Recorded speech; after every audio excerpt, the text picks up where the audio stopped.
All right, welcome back, everybody. Coming to you live from the blazing inferno of western Montana, World Bigfoot Radio.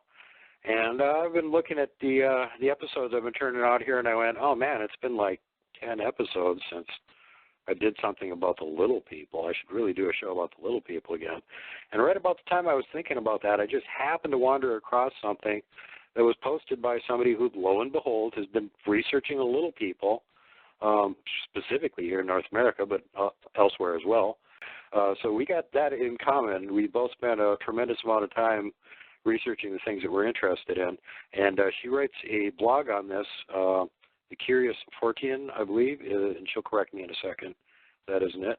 But thought it would be great to have her on the show to bring some more light to these little munchkins running around in the shadows that nobody seems to be aware of. That it seemed to have been here all along. And so without further ado, let me bring on this week's guest, Robyn. Welcome to the show, Robyn. Hello there, Duke. Thanks for having me on your show.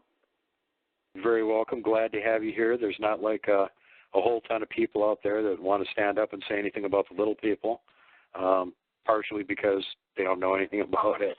And so it's wonderful to have somebody out there actually paying attention to this and doing some documentation and research on it. You know, if it wasn't for a couple other crazy guys, the Brothers of Grimm, that were running around over in Europe documenting the old legends and stuff that they had over there, most of those stories would have all been lost to us by this point. We wouldn't know anything about it. So, you know, if for no other reason than to just preserve the cultural folklore, thank you very much for what you're doing. But this is one step beyond, because you're talking about critters that seem to be real, and people see them still to this day. And they're, you know, like not people that have taken an overdose of acid or just been dropped out of the cargo chute of a UFO and sprayed with rum, but like normal, sober people that have no idea what they're seeing and what they're experiencing. And so really, really glad to have you with to sort of sort this out a little bit. Now, from what you were telling me, it sounds like you've come across sort of the same thing that we have here on the Bigfoot end of things, in that there is more than one variety of little person living here in North America. Can you give us a little bit more info? I got an email through the Curious 14 blog, okay, asking me if I had heard of the little people in the Arctic. I had heard a little bit about them, but I didn't know anything else. So then when I began to research it for the blog, one lead led to another, and I began thinking, there's something to this. Yeah. I don't know if you follow the Dogman thing very much, but that's exactly what happened to Linda Godfrey. She was going to go into a straight-up journalism career, got onto this weird story about the Beast of Bray Road, and it just never ended.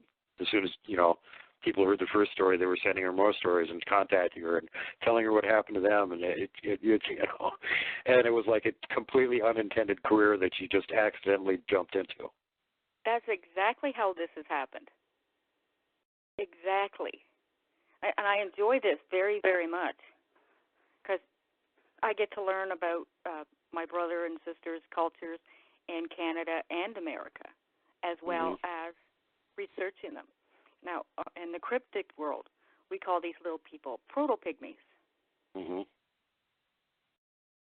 And yeah, I hear all sorts of interesting names for them, depending on what part of the continent you're on. And we can, for the purposes of this conversation, we will not be discussing devil monkeys.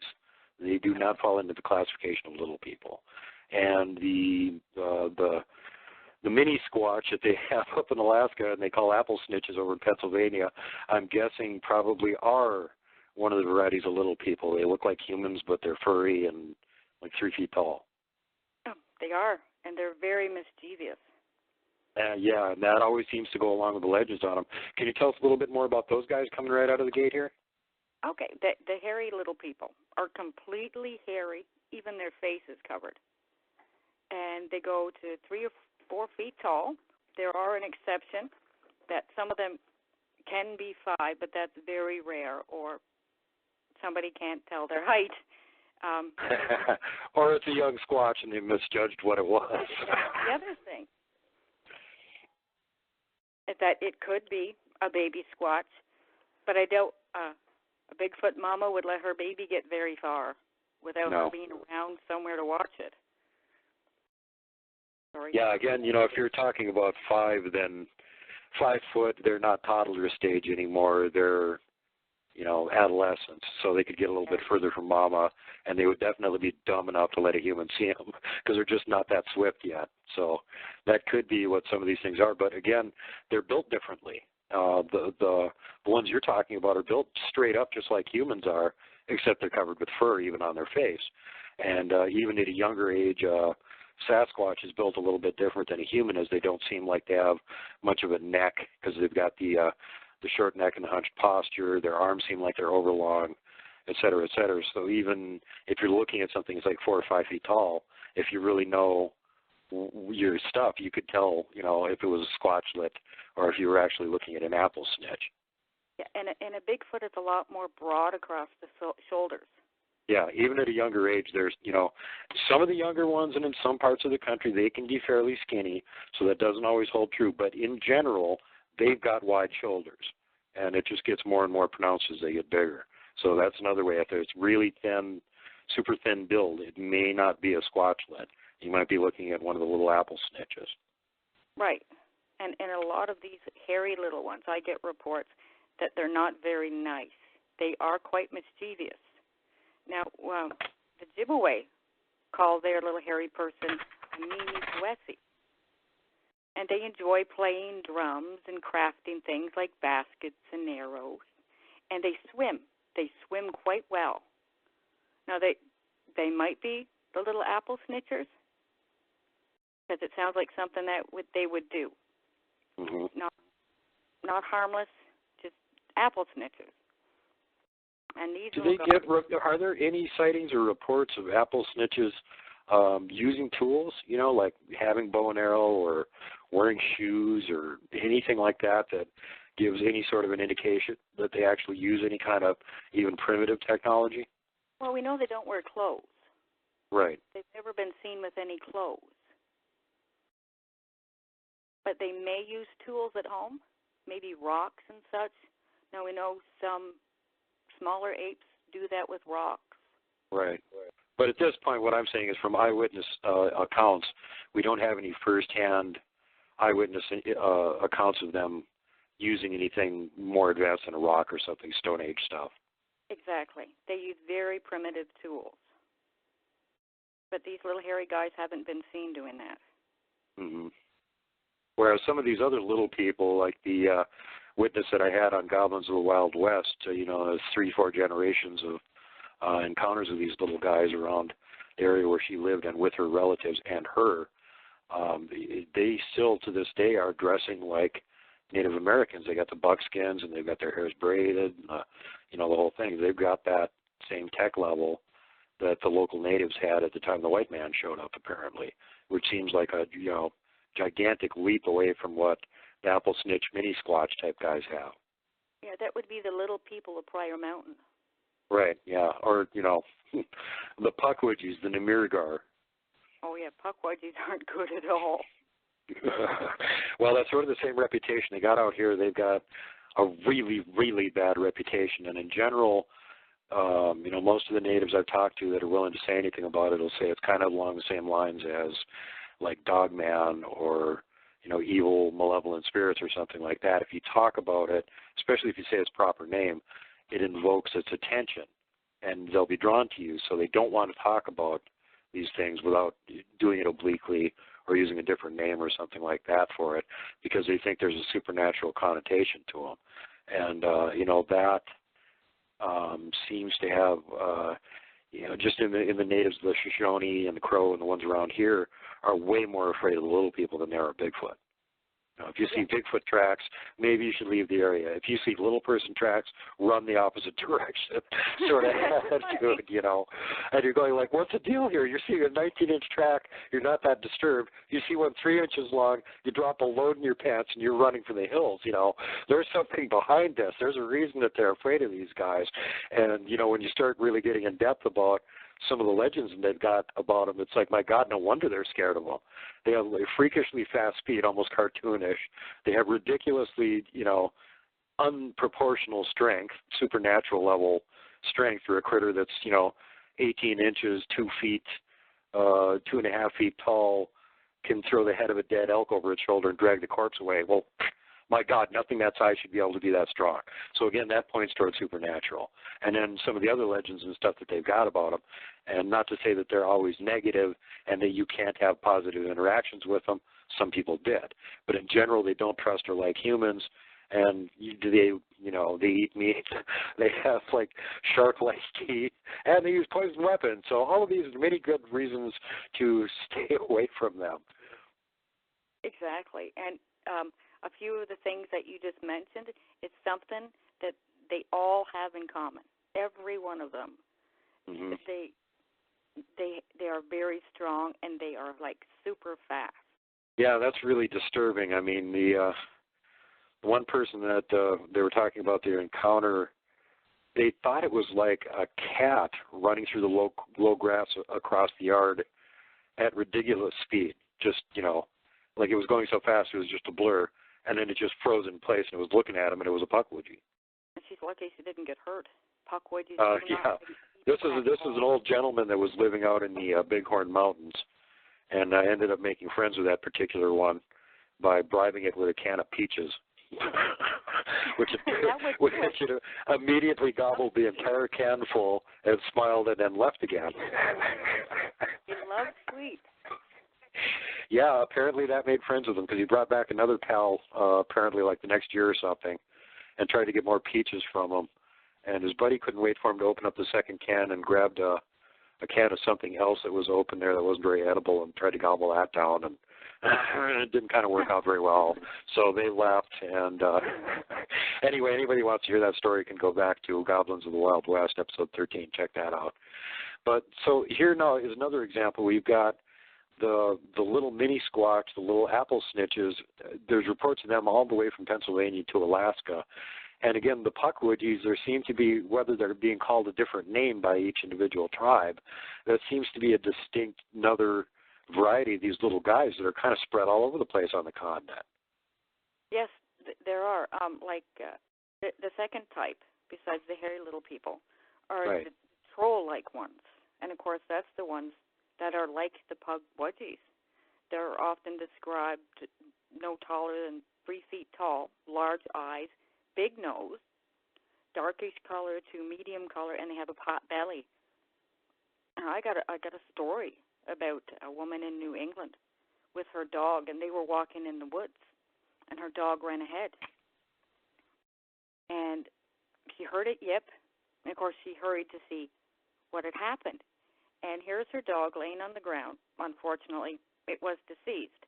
And there was a Puckwudgie, and she has no doubt that it was a Puckwudgie, was standing over the dog. Now, when it saw her, and she took off. the other way. Now, her husband had to retrieve the dog. She won't go for a walk again. Not in that area where she was in New England. It scared her. Good Lord. How long ago did this happen? This was in 2010, I believe. So real recent. And so how did this thing kill the dog? What ended up killing it? Well, they believe that it hit the dog in the head. Whacked it with something? Yeah, she didn't say if it had a weapon or not. Well, with their super strength, all they'd have to do is just smack it once. Probably pop the dog on the head. Yeah. Now, there is a similar story with the woman and her dog, and it had just knocked the dog out. And she screamed, and it just took off running. Wow. Now, that particular one, it didn't kill the dog. But then again, this could be the same story told two different ways because they're so similar. Right. What I got was the one with the deceased dog. Now, with the Puckwudgies, they've been blamed for pushing people off cliffs, and they do use poison arrows. They hate people, just hate us, and they will go out of their way to hurt or kill us. And again, thus explaining why the local natives have such the supernatural dread of these little monsters, because they're not neutral like Bigfoot is. They don't like us. They will try and hurt us. They say it goes back long, long time ago to Moss Hop. Now, the little people used to help us. The Puckwudgies at one time helped the people. And they got jealous of us. And they started causing a lot of trouble for the locals. And they went to Moss Hop, who was a giant, for help and pleaded to him and his wife. And Moss Hop went out to take care of it. And he, as the story goes, he picked them up and he threw them all over the world. And he, just got rid of them. But a few of them came back, and that caused more trouble. Now, Moss Hop, he had gone off somewhere, and they pleaded to his wife, who was a little person, but not a Puckwudgie. I know they pleaded to her for help, so she sent out her two sons. Now, in some stories, it's just one son, and in other stories, it's two sons. So those two sons went out to finish off the Puckwudgies, and they had tricked them and killed both sons, the Puckwudgies did. Now, this started the war between the Puckwudgies. Now, one story says that, again, the Puckwudgies tricked Moss Hop and got him in the water and killed the giant with poison arrows. And another story says that Moss Hop was so devastated by the loss of his sons that he just went off and didn't come back. Mm-hmm. But they don't say what happened to the wife. I would imagine maybe she did the same thing. Just devastated by her son's loss that she went away. Yeah. Wow. So, yeah, that's pretty bad when you're having a war with the Puckwudgies, man. I would want to be in that situation. And that has parallels to some of the stories I heard about the native tribes in Canada and the Upper East Coast over there having virtual wars with the Wendigo back in the olden days. And last episode we were talking about the Bigfoot Contagion theory here and in Europe. And sort of occurred to me that, that sort of all came to a screeching halt when white man showed up and spread their unfortunate smallpox and other diseases all over the continent. Maybe we actually sort of did one thing right and accidentally killed off most of the Wendigo with our diseases when we got here. It made things a little bit better that way. That could be possible. We don't have. Well, considering, they're kind of indiscriminate, and if you fall down dead, they're liable to eat you. And if you got some kind of disease, then they're going to have it. And never numerous. It wouldn't have to be very many of them to have that happen to them, and they start getting thinned out pretty drastically. Well, some of these little people, not that we have any of these type in Canada or America, are said to be little cannibals. Now, I've heard that before too, and where are these legends originating at? Because I know that the Puckwudgies supposedly will eat people if given the chance. I don't think they'll it's been said that they'll go out of their way and hunt you down and eat you, but they will eat people. So, what have you heard? It comes from Indonesia. Okay. Where the Hobbit or Homo floresiensis. Yeah. That little guy, Homo floresiensis, was found, and they called him the Ibu Gogo. And it was said that they were stealing children and eating them, got them trapped in a cave, and either burned them or stabbed them to death or whatnot. But it is said that they wiped them out. That's wild. There's still islands near there where there's people saying that those things are still alive, and they still occasionally run into little people. And there's I can't think of where it was in Malaysia, I want to say, but that might be wrong. There's some local guys that had dirt bikes, and they were riding down this trail in the jungle, and one of these little guys came running out of the jungle and ran right in front of them for 75 or 100 feet, and then cut off the trail and went back into the woods again. Yeah, so it's like, okay, well, there's one on camera. What do you guys want? How much evidence you want? We've got skeletal evidence that there was these little 3-foot-tall people. They got one on camera recently. Sure looks real. They weren't out there trying to do a hoax or anything. They all had cameras on because they were part of a motorcycle race, and they were filming it. So you got to wonder, in as much as we got a lot of people that believe in Bigfoot now, and there's not that many that believe in the little people, but we got way better evidence skeletal-wise for the little people than we do for Bigfoot. We do, and then we have the tracks of the little people that are out in the middle of nowhere, where you know a little kid is going to be out running around. Exactly, and that's where, I found mine, and I was at the ghost town of Coloma.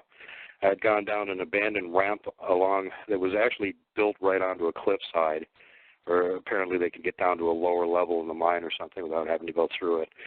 And down at the bottom of it, there was a whole bunch of old slag heaps that now had big trees growing up out of them. And I was standing there and kind of lit up a cigarette, and I was looking around, and it was just eerily quiet. And each one of these was a mound about 8 or 10 feet high and maybe 20 feet long, and then there'd be gaps in between and other mounds and whatnot that all these trees had grown up on. And I was just sitting there thinking to myself, God, this would be a great spot for an ambush. And I look down, and there's this little spot of open dirt right in front of where I'm standing. And going across it are what looked like 3 toddler tracks wearing moccasins. And the hair on the back of my neck stood up, and I went, I'm going to leave now. I'm going right back where I came from. See you guys. And I actually said that out loud. And I turned around and got the heck out of there as fast as I could. But that scared the crap out of me. I had heard all these stories and stuff and even been told by the locals that they thought there was little people in this area and just kind of brushed it off. And then you're out there by yourself in this area the locals won't even go to. And there's these toddler moccasin tracks. There's no way there's a woman there with a toddler in the middle of nowhere where I was at that left these tracks there. There's just no way. You said you were in a mine?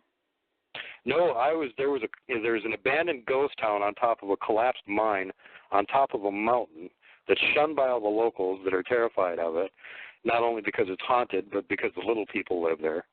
And so one of my friends had found a mountain giant track there year previous, so we were up there investigating that for 4 days.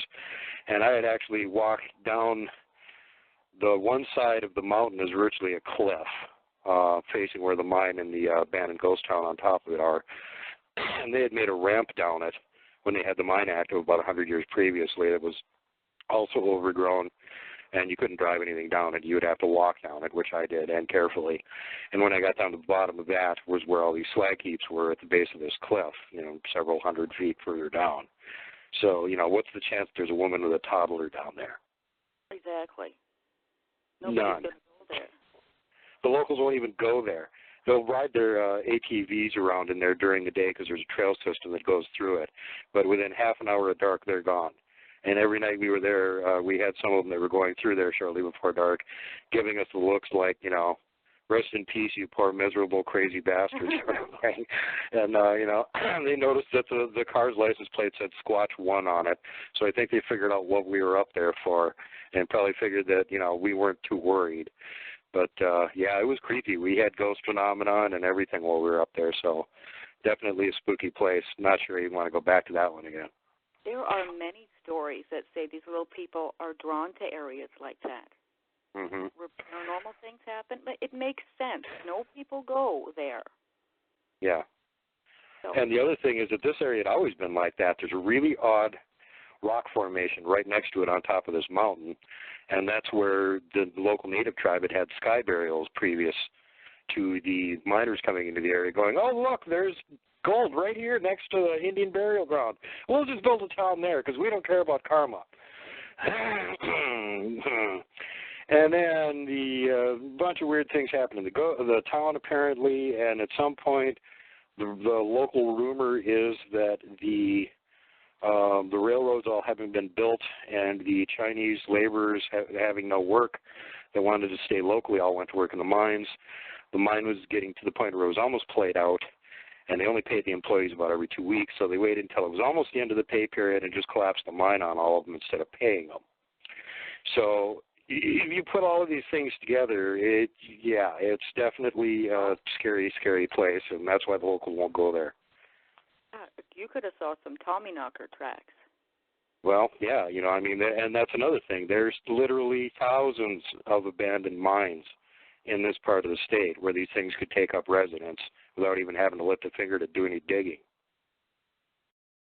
There was a story, and I can't remember the year off the top of my head, but the Cornish mine workers believed in the Tommyknockers so much that they petitioned their bosses to let the Tommyknockers go, to let them free where they didn't have to work for them anymore. Mm-hmm. And the Cornish people won. Yeah, there's a whole bunch of the legends about the little people connected to mining over there in Europe that go back hundreds, if not thousands of years, including things about, like, the Petch and kobolds in Germany especially. Like, they would hear the sound of little hammers lapping and breaking the rock, and they knew for a fact there was anywhere around them that there was anybody beating a hammer on a rock. And sometimes it seemed to be coming from behind the rock wall, like there was somebody that had a tunnel further in that they didn't even know about that was still digging that tunnel, and they could hear it echoing through the rock. And it would scare the hell out of them. Usually when there was like that sort of thing was going on, they would just abandon the mine. They couldn't even get them to go in and work it anymore. Yeah, the Cornish workers would hear that knocking, and then run out of the mine because they knew that there was going to be a cave-in. Yeah. They would thank the little Tommyknockers by bringing them cakes. Now that's cool that the Tommyknockers were actually giving them warnings like, hey, it's unstable, the ground's going to cave in, get out of here. In Germany, it was more like a warning, like you're digging into our gold vein, we're going to kill all of you, quit mining here, is the way they took it. Yeah, I have the cob in my list of little people that I'm going to look into afterwards, and fortunately, my husband's family is part German, and his grandmother definitely helps to dig up all the old legends from over there, and man, Germany's got plenty of them. Yeah, and I'm going to be speaking with her later this year, and hopefully she can give me some good stuff. Right on. When she was a teenager. Back to North America, one of the other types that just astounds me every time I hear this reported, and I'm wondering how much of this you run across, is little guys that straight up look like gnomes, like the little garden gnomes. They've got the little colored clothes, and they've got the little pointy hats, and they got the beards and the whole deal. And do you hear about any of that? Yeah, I do. I do, and they've got the pointy hats, and they've got the beards, and they're the dwarf type. Mm-hmm. Classify as dwarf types. I guess I should say gnomes to be politically correct. Yeah, but they do. They have the little pointed hats that come in red and green, and sometimes people describe them as a black color, the hat. And they tend to wear little overalls. And that's just so bizarre. I mean, I can see why people don't report this. You see a garden gnome walking along, you're like, I'm not telling anybody about this. You rub your eyes and wonder, did I eat or drink something by accident? Yeah. Yeah. Which hippie gave me a brownie? There's something weird going on here. Yeah. Now, that is those type. Those females are seen more often in this particular type, the little gnome type. Not little tiny couple of inches, but these guys are like a foot tall. Right. And they are very much like, it's described as look like a live garden gnome with the beards. Now, the women wear dresses, and they wear the pointed hats, too. And now, what sort of reputation do they have? What sort of stories are connected to the little gnome-type guys? Oh, they're not seen here in Canada. It's mostly in America. Okay. But they are benign, and it's very much like you hear about gnomes in books and in fairy tales, that they help the animals out, and they're very attached to nature. And right. They don't really bother with us at all. That's the way it was in European legend. They were always just like nature spirits that were shepherds of the forest, and the other little animals that would look after them, sort of thing. And as long as you, didn't bother them, they'd leave you alone, sort of thing. Yeah, like they don't hate us, but they would just prefer that, we didn't see them. We leave them alone, yeah. And, it makes sense. If they're forest spirits and they're guardians of the forest or something, human intrusion and interference is not a good thing from their viewpoint. Unless you're out there, like, doing things that are good for the forest, they might like that. But otherwise, it's probably like, oh, here comes another one of those stupid knuckle-dragging humans. Let's see how much garbage they throw on everything. Oh, look, he's cutting down a tree. Oh, wonderful. The other thing I heard about them is it was good luck to see one. Yeah. If you leave them alone, they may bring you good luck. Nice. I don't know why anybody would want to hurt a little person. I don't think it's wise. Right. Like, you're just asking for trouble if you deliberately go out and hurt one, because they will bring you such terrible luck you could not imagine. Yeah, well, considering... benign will, cause you havoc. Yeah, some of the things that are attributed to them in legend and stuff, if they have even half those powers, you don't want to make them angry. They can do all kinds of terrible things to make your life miserable. Oh my, yeah. Yeah, like in my research and in my investigations, like, I won't do anything to hurt them. Like, I would like to talk to them if I could.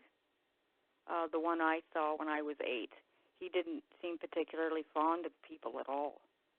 Now, was this one of the gnome-type guys that you saw? This is your encounter. Yes, when I was 8. No, he was like a troll guy. So, more like a Puckwudgie? What color was his skin? It was a greenish color, like a greenish brown. Okay. Now, he was about foot and a half high. Now, I'll tell you, when I was about 8, and my aunt and uncle were living in a house. Now, it didn't have running water because it was an old house. And we had to use a pail to use the bathroom, and it had a curtain. So I went upstairs to use the bathroom, and I saw this movement from just beyond the curtain, because the curtain was open just a little bit, and I thought perhaps it was a cat. And when I looked, I saw it. And then I looked again, and it was just standing near a pile of clothes. And it would glare. It would just glare at you. And now, he had a hairy chest and hairy arms, and he didn't have very much hair on top of his head. It was mostly wispy. No, I didn't see his feet. But, he had very dark eyes and very wide and bushy eyebrows. Now, I'd seen him 2 other times besides that. My cousin and I were in the attic. Now, we had climbed up through the garage because there was a hole in the top of the garage, and my cousin collected Coke bottles and Pepsi bottles, so she had them all lined up there. Mm-hmm. Now, us kids weren't supposed to go up there because we might fall through, but we did anyway. And, and we saw him just in the corner, and when he saw us see him, he just popped back into the hole. Now, my cousins had seen him quite a few times, and they believed that he lived in the walls. Now, the 3rd time we had seen him, we were outside petting the dog or playing with the dog or something, and we saw him and peeking around at the corner of the house at us. And again, when he saw us see him, he took off, and he was gone in just a shot. Now, that particular time, another cousin had come, so it was 3 of my cousins. that saw him that time. Wow. Oh, it's This wasn't just you going, oh, I'm imagining little people again. You got other witnesses right there going, what the hell is that?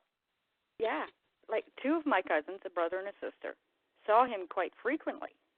And he would come in the middle of the night when they were sleeping and steal, like Pepsi or drinks or chips or whatever they had just laid on the floor. Because when they'd get up in the morning, their stuff would be gone. Their treats would be gone. And they just kind of put two together and figured he was stealing it. The third cousin that saw him, it scared him. He went screaming to his mom. And, of course, nobody believed us. My aunt kind of did. But my mother, she's like, no, there's no such thing. And I'm like, Mom. How many times I got to see this thing before you'll admit it's real? Yeah, I was annoyed she didn't believe me. Yeah, and when you've seen something that you're sure is real, and you get that from somebody else, it's like, well, you weren't there. Yeah, I just remember I was annoyed that she didn't believe me. Yeah, I can see that reaction. That's very common for people that are involved in Bigfoot, too, believe me. Yeah. Oh, I'm going to tell somebody about my encounter. Hey, you didn't see that. It was a bear. Okay. But that's the other thing they do with Bigfoot up here. If you call the game warden and tell them what you saw, they have no pictures of Bigfoot. They try to convince you what you saw was a bear. Yeah. And they show you pictures, this is this and that's that, and no, this is what you saw. Even if you say, no, it didn't look like that, they say, yes, this is a bear. and quit saying it's a Bigfoot, because we don't want to send the men in black to correct you, because you continue to say it's a Bigfoot. Or the people with the white coats, yeah. Yeah, or the people with the white coats. Well, yeah, they can send them out for just about anything in Canada, from what I understand these days. So let's not even get on that subject. So at this point, we're talking about, we got 3 different kinds here. We got the gnomes that are mostly down here in the U.S., and then we've got the little Puckwudgies, and we've got the mini squatches. Now, where would you place, like, the Mexican duende into this whole list? That's the little people that look like us? Kind of. They're more like goblin-looking, really, is the way they draw pictures of them. I didn't include them in this here. Okay, so you haven't done too much digging on them yet. Well, is that like just this basically 3 predominant types in North America then, or is there another one that we haven't talked about yet? No, there is another type, but I do have 2 stories of those Mexican little people that you're talking about. Okay. Well, cool. Let's hear them. Duende? Yeah, that's the name that I have. Right. The first story involves a family that lived in a house, and the girl would get up in the middle of the night and she'd see these little people, and they would be getting into the food that was left out, and she said they looked like little homeless people, dressed in rags, and they were dirty. Mm-hmm. And as soon as they saw her come into the kitchen, they would just scatter. How big were they? Did she give a description of how tall they were? Well, the description was gnome-like, because some of them had beards. So you're kind of guessing like garden gnome size again. Yeah, it's about a foot, yeah. And some of them had beards, but they weren't very clean, and their hair was messed up and had dreads, so it's like they didn't look after themselves very well. Right. So they probably didn't have the natty clothing, or the bright colors, and the pointed hats. No. No, she thought they might be poor. Okay. Yep. And the other story that I have now, and it is a secondhand story, and secondhand story is something that comes to me from somebody else who they got from somebody else. Right. These people have a farm, and a couple nights a week, these little people come in and they're stealing chickens and small livestock, small dogs. Cats have gone missing, and of course they believe they're eating them, and they're becoming a real problem. Wow. People don't know what to do about them. Yeah, well, what do you do in a situation like that? Our pets keep getting eaten by little people. Yeah. You're not going to call Ghostbusters. No. They're too fast for the people to shoot them. Yeah. Yeah, they're probably too smart to fall for any stupid traps we could set for them either. Exactly. Now, the other type that we have here are the little people that look like little people. They may look Native American, or they may look Caucasian. Now, there's the ones that are called the Pasa in Algonquin. I believe that's Miami. Now, they play harmless pranks, and as long as you don't provoke them. How big are these guys? I don't have a size on them. Okay. But I am going to think they're about 2 feet tall. Okay. I don't know if you heard it, but I did an interview with another Bigfoot researcher from the Navajo Nation, Randy K. Manyazi, and one of these little people actually showed up on his bed and grabbed his thumb and pulled himself up out of the bed by holding onto his thumb, which is what woke him up. And he couldn't believe his eyes what he was looking at. And then when the little guy realized he was awake, he jumped back down, ran under the bed, and through a hole in the wall that had been recently made. And the thing that blew him away about it is that there's no lore about little people that size in the Navajo legends. There just isn't. And he actually was talking to me about it, wondering if it was a Puckwudgie, and I said, no, it doesn't fit the description. And then he talked to some other natives from another tribe that he's distantly related to up in Pac West, and they said, yeah, we've got those little guys up here around, they used to be around the Mount St. Helens area, but since the eruption, we haven't seen any of them. And the interesting thing is that this was like a few years after the St. Helens eruption, they started seeing these little guys around the Navajo lands. So they just scattered when the mountain erupted. Yeah, like maybe they moved and went somewhere else where there's not a volcano. And so now the local natives are like, what the hell are these things? Let's talk to the other tribes and see if they had to deal with them. We don't know what these things are. What are these things, guys? Where'd they come from? You know? Yeah, I'd be wondering what he wanted. Yeah, exactly. And it seemed like that was pretty much the only time he saw the little guy. I don't know if the little guy went somewhere else or, if he just decided to be real careful about not letting his presence be known after that. But that was pretty much it. He has nonstop Bigfoot problems around where he lives. So, for him to see something else out of the ordinary, not that much of a shock like it would be to somebody that never sees anything out of the ordinary. But again, it was like this little guy's like 6 inches tall and looks just like a human. And he's like, what the hell is this? Little guy. A real little guy, little. Yeah. And he said, other than its size, it looked like a human, basically. So give us some more info here on distribution and numbers and sightings and that sort of thing. That's what we really would love to hear. We have I hope to pronounce this one right, the Ninimbi, and that's Shoshone and Arapaho, and they're in western United States. Now, these guys, they are about 3 feet tall. They are skilled hunters, but they're not very smart. They're very clumsy. Mm-hmm. And we have the Willa Willa in Lakota, and that's North and South Dakota. They're 2 to 3 feet tall. They love beautiful horses. Now, I've got a story. A young lad went out in the morning to take care of his horse, and he found the horse's mane was full of braids, and the tail full of braids, little braids, just beautiful. And he came running into his father and saying, the horse has got little braids in the hair, you'd better come out and look. So they all went out to look, and they saw the braids and didn't know what was going on. And the father says, the little people did it. And the boy was going to take all the braids out, and he says, no, leave the braids in there. You'd let them come out on their own. They will take an offense to it.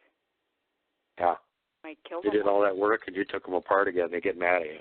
This is not to be confused with witches' knots, other larger braids, much larger braids that you'll occasionally find in horses' hair which we've done previous shows about, and the Yeah. Bigfoot connection to that. And we'll just leave it kind of there because this is not a polite topic to discuss. But suffice it to say, teeny tiny, intricate, neat braids, not Bigfoot. We're talking about little people doing that. Yes. Little braids. Mm-hmm. Now the Kuai Anasakis is from the Choctaw. I might have not got that name right, but I think it's close. In Florida and Alabama, Mississippi, and Louisiana, those little guys are 2 to 3 feet tall. Now, they help the Choctaw at times. They're rarely seen, with the exception of prophets and medicine men and women, and sometimes children. We have the Atasi in Alabama from the Coxsackie, and they're 2 to 3 feet tall. Now, there's 2 other types that are in Alabama, and I cannot pronounce their names at all. One the other. I tried today, and it just... Can you spell it? Can you spell it for us? We can go Google it then. And I figured it was completely a waste of time to try that, and I got one of the indigenous native tribes' names for one of their little people and went and did a search for it.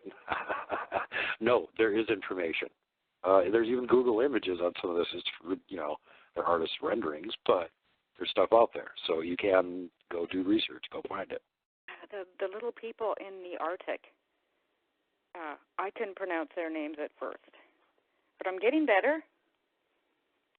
Yeah, it sounds like the pronunciation is like Urchinhawk or something like that. It's like virtually unpronounceable. Yeah, Urchinrak with a heart on the H. Yeah. I know I've seen some of the other native names for the little people, and they're just like such a mouthful, and you don't know exactly how some of this is pronounced unless you're actually a member of the tribe and go, okay, this kind of doesn't look like it would work in English. What were you intending this to sound like? And get them to pronounce it for you, and then you're like, oh, okay, now it makes sense, Okay, are you ready? Yeah. Okay. ITU-US-ASA''KI.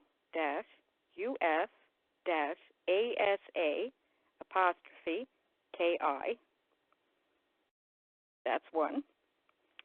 The other one is I''TSA''HTSA''NA.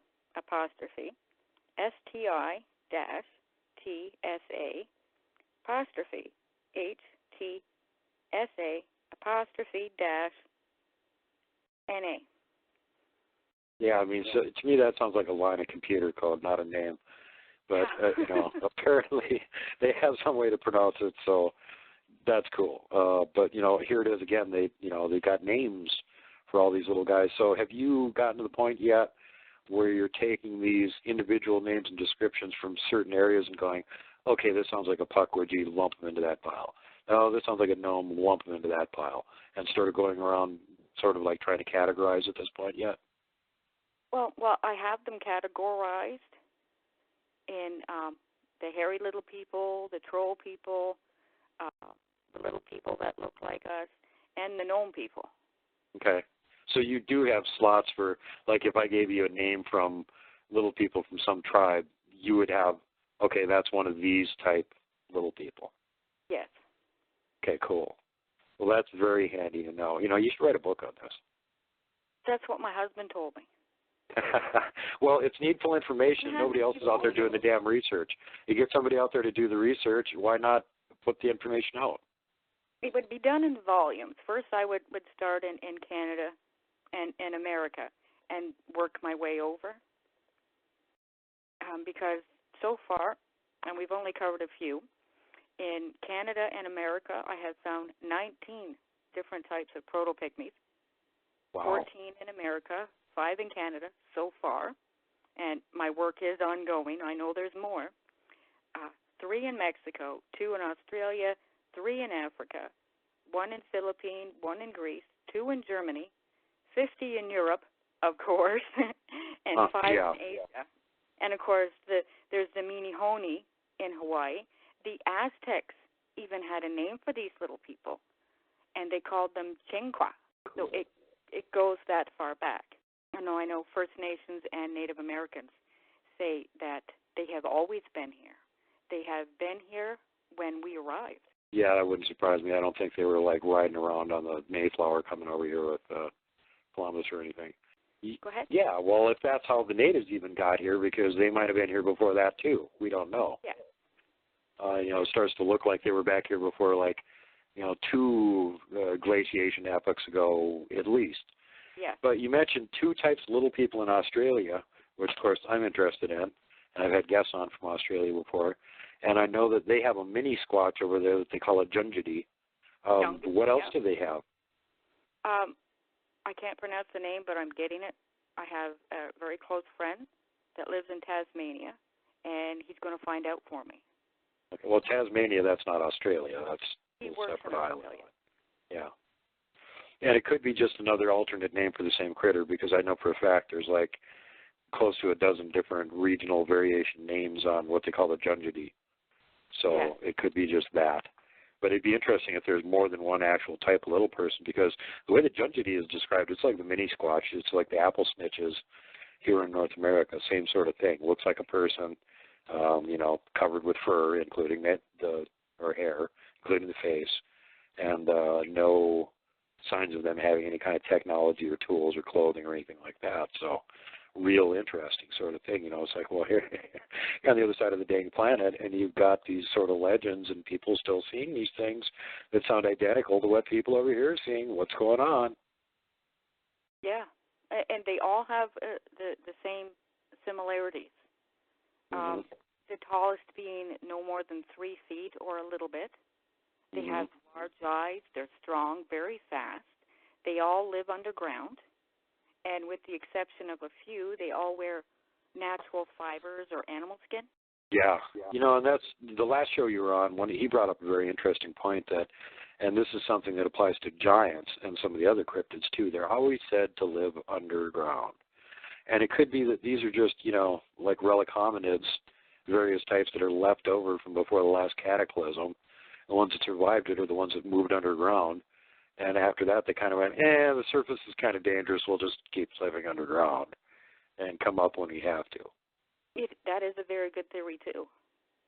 And I tend to think there's something behind that, because if it was just an imaginary creature, you wouldn't have the homogeneous information coming out from across the world that all seems to be pointing in the same direction, saying the same thing. And it's always, they live underground, they live underground, they live underground. Well, if they're that little, they don't need to live underground to avoid being spotted by us. So, again, where is that coming from? And if they are a real creature, which they probably are, and people have seen them, so, I have no reason to doubt that, and I found tracks, so it seemed to be real to me. How is it that, again, the same legend keeps creeping in that all these little guys live underground? No matter, it seems like, where in the world people are talking about them, they're always saying they live underground. Yes, and with the same similarities. Mm-hmm. Yeah, it's almost like it's so much information that tends to collaborate the other information that you're looking at, that it's really hard to just dismiss it and go, well, it's just by sheer chance that the Shoshone and the Crow have legends about little people that are pretty much exactly the same as leprechauns, with the variation being their clothing. Yeah.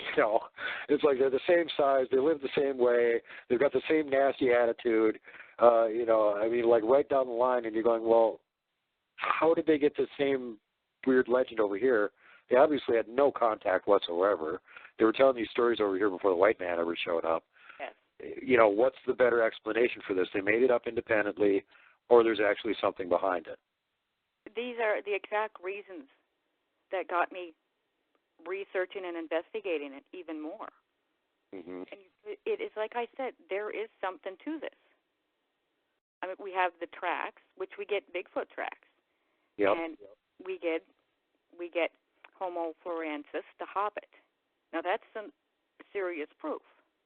Yeah, you got a skeleton of a little person, not just one, but several. We know they were real.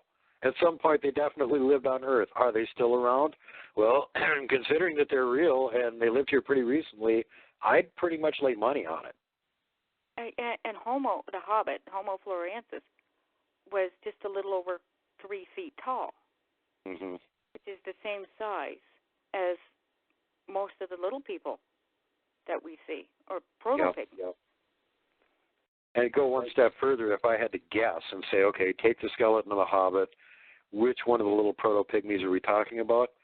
I would have to throw my money on, we're probably talking about an apple snitch. Or Ibugogo, Yeah. same area. Yeah. You know, just their version, their local version of what we would call an apple snitch over here. One of the little hairy guys. It could be, because once you have a skeleton, you have a skeleton. You don't know if it's going to be hairy. No, you can't tell any of that from the bones that you've got. You can only get a rough guess on what it was shaped like. And even like reconstructing facial features is not a science. It's an art, and there's a lot of guesswork to it, because there's some people that have taken the Neanderthal skull and built up the clay on it like the same procedure they use when they find a crime victim's skull, and they want to make a face to go with the skull to figure out what the person looked like. They can use these certain points on the skull and build them up to a certain level with clay and make a clay reconstruction of this face that'll be startlingly close to what the person actually looked like. However, this is all based on the presupposition that these skulls are from humans. If it's not from a human, you don't know what you're building. And if you do a different version of it, which was done by a brilliant guy named Danny Vendramini, called the Neanderthal Predation Theory, and he took the Neanderthal skull and said, let's build it up if it looked more like an ape rather than a human. Everybody builds them up to look like humans. We got no proof that they look like humans. Let's build them up and see what they'd look like as an ape. Well, he got the facial reconstruction done. It was included in the book. This guy does not believe in Bigfoot or have anything to do with it, but all the Bigfoot people in the South that had seen a Type 2 Bigfoot look at this picture and go, that's exactly what I saw. I think I've read about that. Yeah. And they've even done better versions of it. They've taken the original image and photoshopped out the imperfections that make it different than the actual real thing that they saw, which are pretty minor. The original had like cat's eyes on it, which they don't have. And there's some changes in the nose and whatnot. But you make those minor changes on it, and it's like bingo bango, that's a Type 2 Bigfoot. And there's people that are seeing these things still today down in the Deep South. Now, I'm not saying that a Type 2 Bigfoot is a Neanderthal, but what I'm saying is that just because you have a skull doesn't mean you can reconstruct what that thing looked like in real life. Yeah, me and a few other researchers weren't surprised by what you're talking about, because we're all supposed to be related. Mm-hmm. So it wasn't a surprise to us. We're like, yeah, that's cool. It could be. Yeah, that really shocked me when that started getting some traction, and a few of the Bigfoot people ran across it and they went, oh my God, that's what I saw. And I'm like, okay, well, this is an interesting turn of events. Thank you for a pretty good depiction of a Type 2 Bigfoot there, Danny Vendramini, non-Bigfoot guy who had no idea that's what you were doing when you were doing it. We really appreciate it. Exactly. But, man, you know, we could go on for weeks about the little people, and I definitely want to have you back again in the future to expand more on the information that you're gathering at this point. Are there any books that you'd recommend on this that are pretty good? I saw there was one by Christopher out specifically on the little people of the Arctic that looked like it might be pretty good, but I haven't had a chance to actually read it yet, so I can't recommend it. Are there any of them that you know of? Yes, I actually have one really good one. It has to do with the guest you had on another show about the little people, and it's called Secrets and Mysteries of the Cherokee People, and it's by Lynn King Lawsing. Now that I would recommend. It's full of stories, and it's got some info in it, but the stories are fantastic. This is Little People of the Cherokee? Yes, the Cherokee Little People, or the Little People of Pryor Mountain. Little People of Pryor Mountain. Oh, God. Okay, so, again, we're talking about those nasty little Puckwudgies over here. Yeah, that's what my previous guest was talking about. Yeah, these guys are different. These are helpful little guys. Okay. And their name, I believe, is pronounced Winesoon.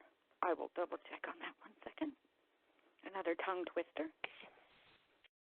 Yeah, the ones she was dealing with are the ones that are like generally hostile toward humans, but they developed a relationship with one of her ancestors just because he was by himself all the time and they were living in the same area and he brought them with peaches. But they have no, as far as those guys that they're talking, and that's the Demirigar, definitely dangerous. They've got their own little underground cities. They know where they are. They stay away from that area. As a matter of fact, there aren't even any roads going there. There's a reason for that. So, yeah, it's extremely well ingrained in their culture, and they still regularly have sightings of these things over on the res. The name for the Cherokee little people are Yanwai to Summit, and I can send you a list of all these names. How do you spell that one? Let's just get that one out there for people to go look up.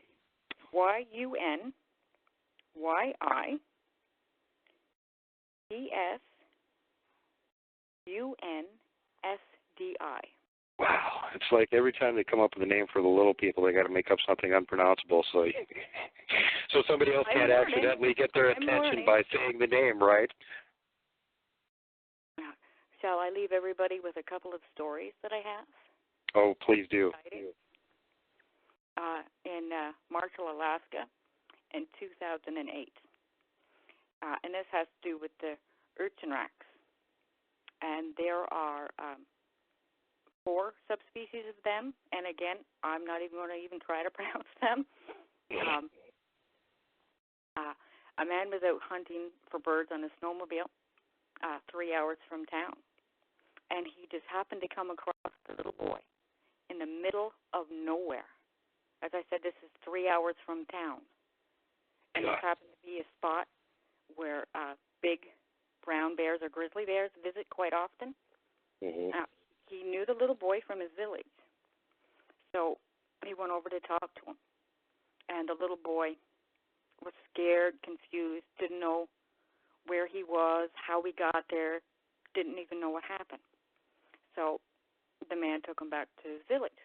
So he brought this the kid back to the village then. Did the kid ever remember what ended up happening to him, how he got out there? After the next day, after the little boy had calmed down, he said that he'd been taken by the little people. Oh, God. Into Pilcher Mountain. And he also said that he spoke with a woman who had been taken by the little people 40 years ago. Now, they had fed him. Now, all these years later, the young lad is suffering from PTSD because of his experience.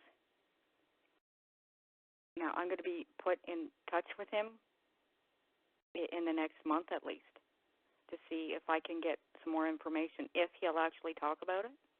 Yeah, it'd be awesome if you would. Mm. Now, in 2005, in Palmer, Alaska, a young girl disappeared from her parents' front yard, just gone. Now, moments before, the mother had seen what appeared to be a childlike being running through the woods near her house. I'll look into them, see if they take kids, because I know a lot of little people do take little kids. Yeah. Sometimes bring them back. Sometimes they don't. Well, and here's another thing, too. The mountain giant reports that I've looked into, there's 2 of them where people were kidnapped by these things and let loose of their own devices. They got away. And same thing, one of them already had a captive there who told him, you need to get out of here. They keep me around to do chores for them, but they're just going to eat you. So it's not just the little people that kidnap people, and it makes me wonder how many of these missing 411 reports that are actually authentic and not just easily explained away in some other manner may not actually be Bigfoot related, but might be little people swiping somebody never to be seen again, especially the little kids. That thing, there's some sort of attraction to the little kids for Bigfoot too, for sure, because we got plenty of reports of that. But the whole creepy thing about the little people liking to interact with little kids and maybe let's just bring them to our underground city for a while and we'll decide if we want to ever bring them back again. Oh, my God. Yes, it is said that they will take a liking to some children, and they'll watch over them their whole lives, bring them good luck. Mm-hmm. And also said in some tribes that if the child is abused, they will come and take him away, and they'll never see him again. Just gone.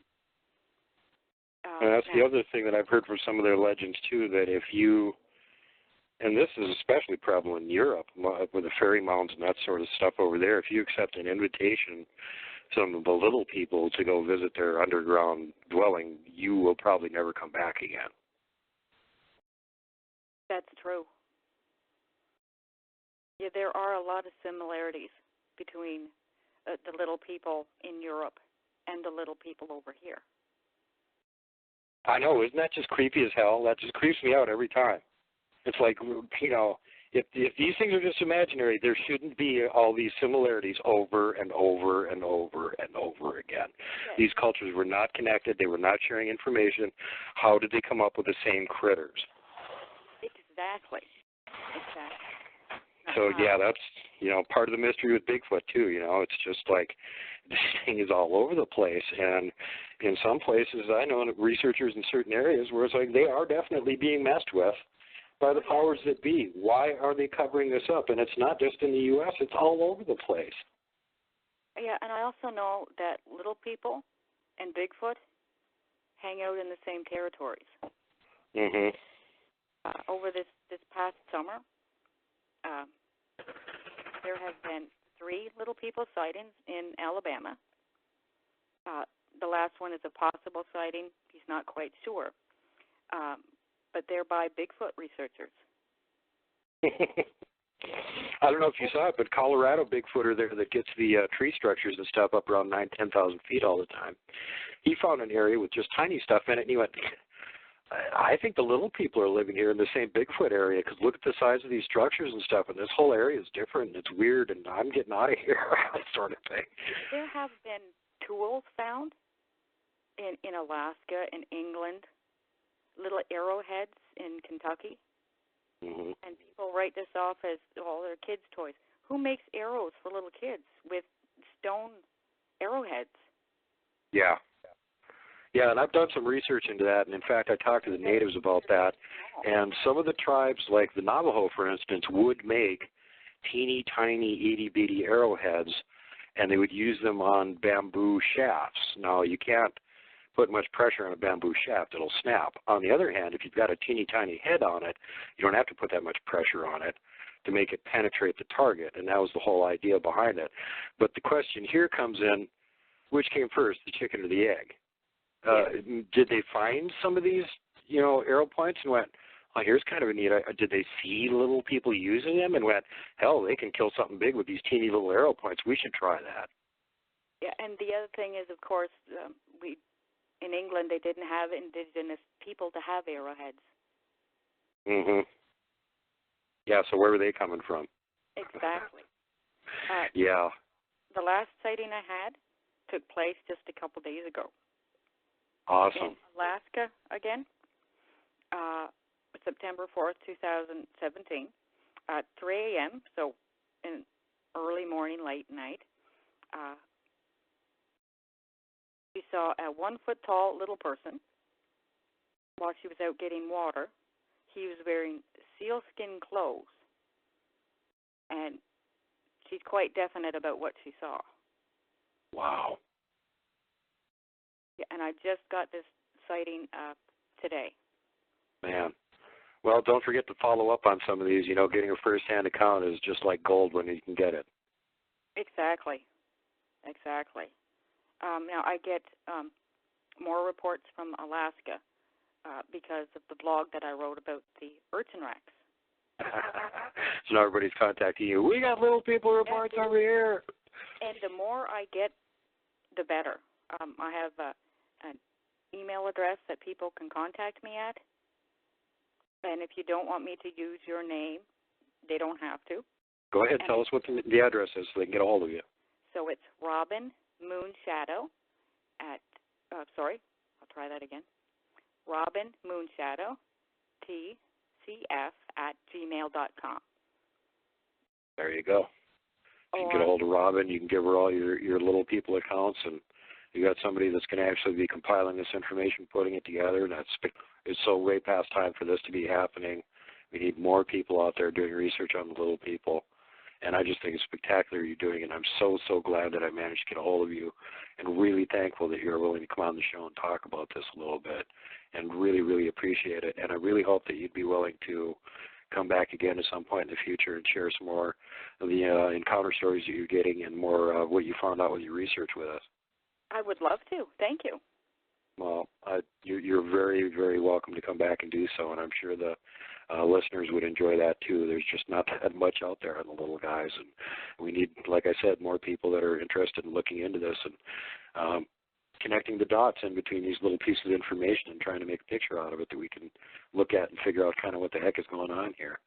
But again, thanks so much for coming on the show, Robyn. Really a pleasure. And I'd like to say to everybody out there, we're having some weather issues in the U.S. right now. Help each other. We're all in the same boat together. We're all Americans. Let's act like it. Show your love. Show your support. Help other people. Be safe out there. And whatever you do, for God's sakes, do not hug the Wookiees. We'll see you next time. Bye.